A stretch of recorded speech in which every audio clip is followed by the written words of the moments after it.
Bumuo ng isang espesyal na task force ang pamahalang lungsod upang tulungan ang mga overseas Filipino workers o OFW na apektado ng umiigting na tensyon sa gitnang silangan. Sa ilalim ng Executive Order No. 5, inatasan ni Joy Belmonte ang Quezon City Public Employment Service Office o Quezon City PESO na pamunuan ng Task Force Agap Quezon City OFW.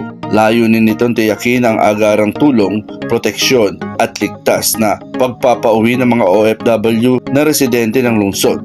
Ayon sa pamahalang lungsod, tinatayang nasa 1,400 residente na Quezon City ang kasalukuyang nagtatrabaho sa gitnang silangan, kabilang ang mga nasa Saudi Arabia, United Arab Emirates, Kuwait, Qatar, Bahrain, Oman, Israel, Lebanon at Jordan.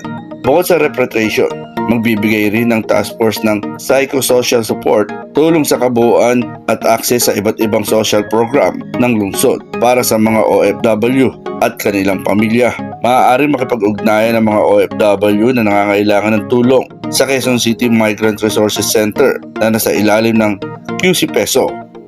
Buboy Patriarca, Road News.